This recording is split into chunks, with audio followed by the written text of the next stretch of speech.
Good morning. How's everybody doing? Happy Friday. I hope everybody's having a good Friday, getting ready for this nice weekend, this long weekend, 4th of July weekend. Hope everybody be safe. COVID is still out there now. If you don't have your vaccination, you might want to mask up because, I got family members right now with COVID. My in-laws. Just want to talk about this shift. I'm a very spiritual person, and I believe that, I just had a new subscriber, Miss Holly. Thank you for subscribing. And she was saying that she saw one of my videos, and she saw that I was speaking about this shift in energy, which I do remember that video. And she said she's feeling the same way. So I'm wondering how many other people out there are feeling some kind of shift surrounding the whole Kwame Brown phenomenon. Oh man, it's a baby deer on the side of the road. I'm wondering how many people out there are feeling this shift and what it means. Like I said before in one of my other videos, I think there's a need for a cleansing, especially in our community, in the black community, with Little Nas X and all the other things going on. All the things that, all the things that are going on that are just not right. This outright, blatant, evil, Satan worship type stuff. I don't know. I wish I had the answer to what is going on and what we're supposed to do about it. But I will say this: as a collective force, we need to continue doing what we're doing. We need to continue to cheer Mr. Kwame Brown on and give him all his kudos and share his word, share his videos. But also what we can do is just pray. Prayer is a wonderful thing, an easy thing we can do as a collective to bring about this change that we've been needing for so long.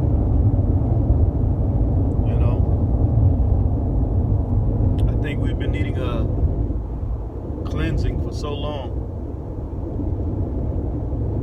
Now, I'm not the type of person who I'm a Christian, but I'm not that person, that claims to be so holy and so righteous and all these things. I know nobody's perfect. I'm not perfect. I am not perfect. I'm far from it. We're all imperfect beings.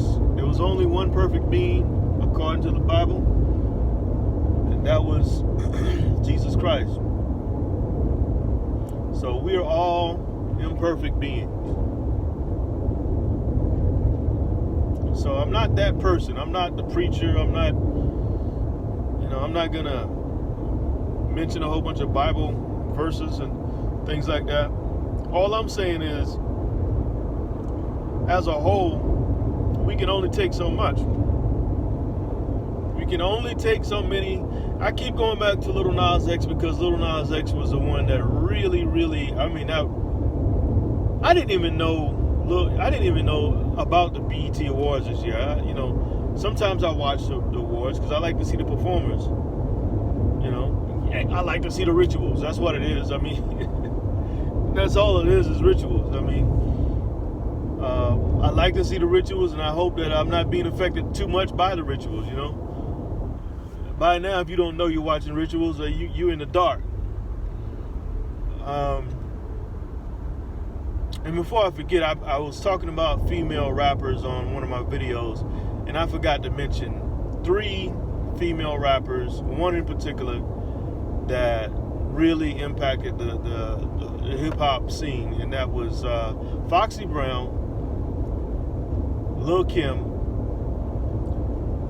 and the great Lauryn Hill. I forgot to mention them last time. I mentioned Queen Latifah and Moni Love and MC Lyte and Missy and all these, Rhapsody, but I forgot to mention those three. And you know, I've been a Nicki Minaj fan, you know, Cardi B fan, you know. I'm a fan. I like hip hop. So, and I try not to judge. It's just with Cardi B and Megan Thee Stallion with that song WAP, whatever. WAP.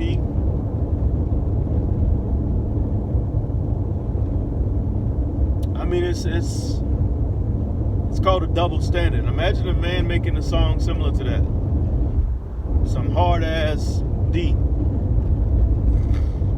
You know? Had. I guess we could. I mean, but back in the day, there was a group called Akinelli, and they made a song called "Put It in Your Mouth." So, and I love that song. When that song came out, all the young kids out there, if you want to hear another type of WAP, whatever it's called, look up the group Akinelli, and the song called "Put It in Your Mouth." I think the title is "Put It in Your Mouth." The hook is "Put It in Your Mouth." Put it in your mouth. I'm gonna have to download the song. I was in Germany when that song came out, and I was about 20 years old. Oh my God, that was one of the best songs. So as the older generation, I guess you gotta look at it from a different perspective, you know. You got to try to look at it from a young person's perspective. And the world is changing. Everything's changing around us. But there's still a line you shouldn't cross, man. There's still a line. And I say that because you can't go back once you cross that line. You know, Lil Nas X, he crossed that line. He definitely crossed that line. You know?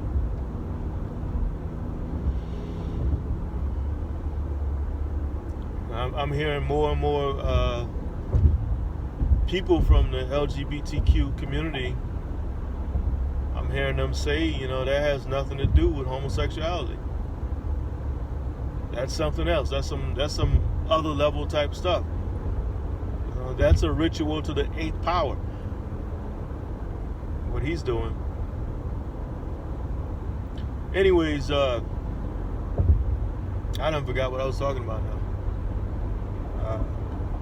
I was talking about that spiritual shift that's going on right now. There's so much that we can't do, but at the same time, there's a thing called prayer. You get on your knees. You can be on your drive, you can be in the closet, be in the shower, wherever. You know, talk to your creator. Ask your creator for directions. You know, when I say your creator, I mean the Most High God.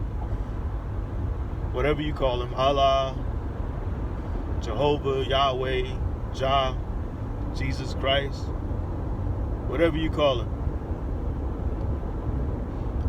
Talk to your God, talk to God, ask for directions and ask for healing for our community, you know, because we're still, as a whole, we're still not where we need to be. I mean, we're very strong people, you know. We can endure some stuff. Hell, if you can endure slavery, you can endure anything, but at the same time, what did slavery do to us as a whole? What was passed down from generation to generation? And after slavery, the sharecropping, Jim Crow, what did that stuff do to us as a whole? You gotta ask yourself that.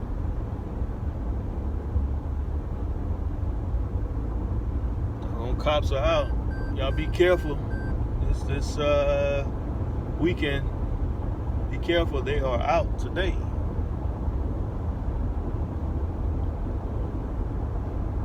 Yeah, that's what we got to do, man. We got to pray. We got to believe. We got to hope. We got to continue to build.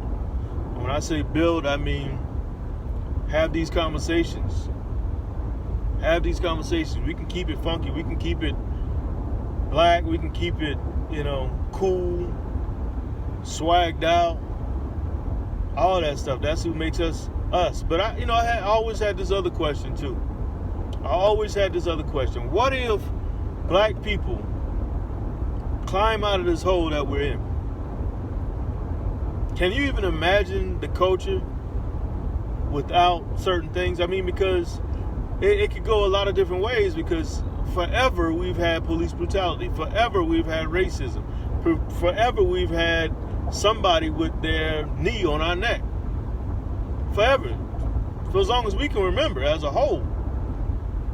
And my question is, do we want to let that go? Do we really want to let that go? Because I don't know about that. I was watching Kwame's last video today, and I guess somebody commented, a lot of black people are doing certain things to each other. We're kind of holding each other down. So my question is, do we want to change to flip the page and go to the next page, or go to the next chapter? Do we really want that? Can we even see ourselves in that light? Because before you can do anything, before I can get in my car and drive to this hospital, I'm going to MUSC right now, I had to see it. I might not be conscious of it. You do things nowadays and you're not conscious of it. But everything you do, you got to imagine it and you got to see it before you do it. You just don't do anything without imagining before you do it. So can we imagine ourselves as the black kings and queens that we are? Can we do that?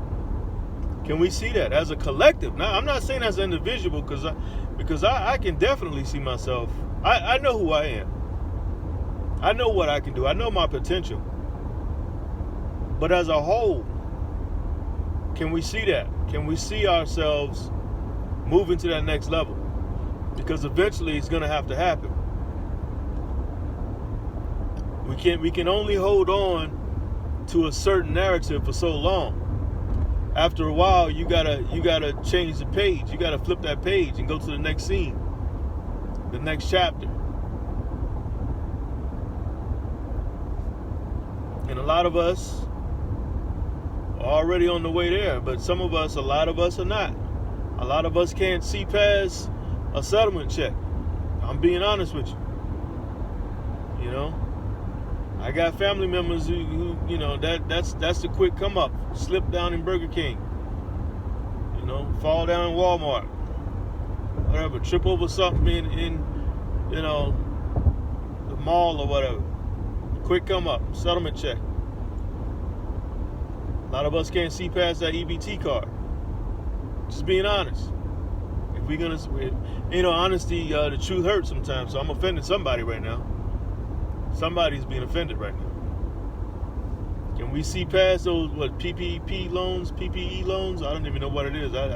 That's how much I know about them. I know nothing about them. I've been hearing about them, but apparently they got some loans you can get now.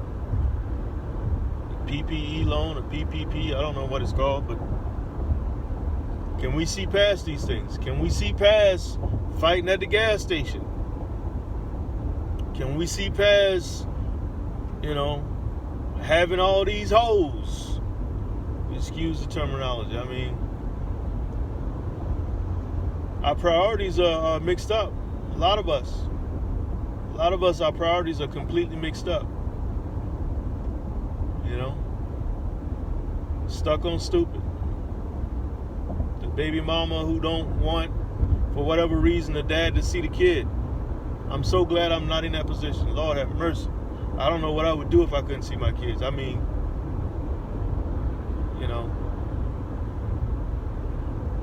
and a lot of men feel that same way. But for whatever reason, mom does not want the dad to see the kid. They'll fight tooth and nails to stop the dad from seeing their own child. And that's not right.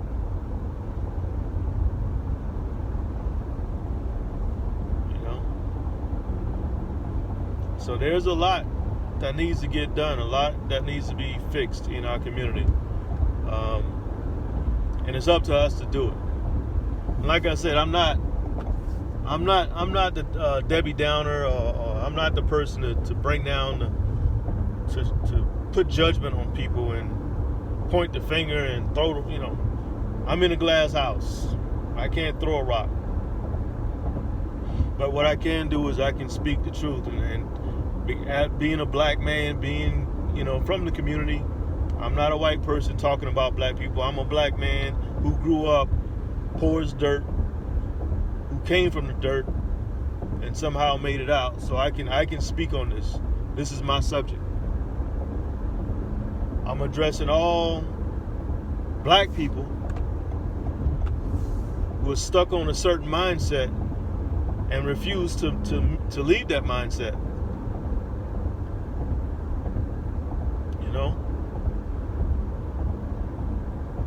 I think we are an awesome race of people, and I know our potential. Being black, I know our potential. I was just watching two little kids come in the store. I went and got some grits and fish and grits this morning from the gas station in town. I'm Southern, so fish and grits, that's a must. You got to have that at least once a month. And being from South Carolina, we call it fush. I had to get my fush and grits this morning. So, yeah. I saw two little kids come in the gas station, two little really dark-skinned little boys and a little girl. And that it was just so jolly, little boys, little fat little things. It was so jolly and happy, just falling all over the place. I'm like this. James Brown never said. When he said black is beautiful, man, that was the absolute truth. Nothing against other races. I love the human race. I love all races. But being that I'm black, I can definitely see the beauty in my own people. My kids are golden. I call them golden because they're mixed.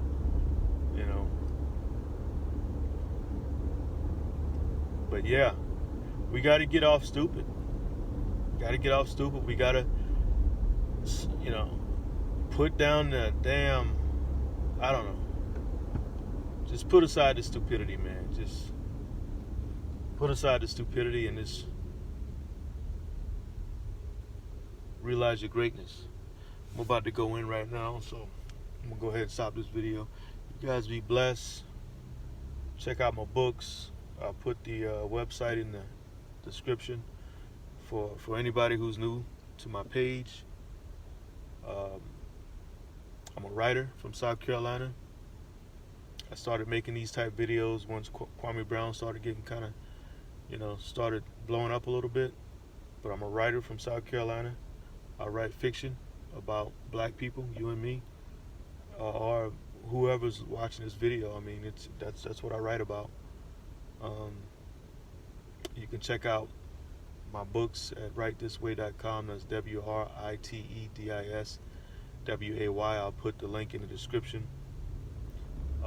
If you like the content, go ahead and like and subscribe, share. I appreciate all the support. Thank you for all the love I'm receiving from all the subscribers now. And y'all have a good weekend. Be safe out there. Be safe. That COVID is still out there. It's still going around. People are still dying. Till next time, be blessed.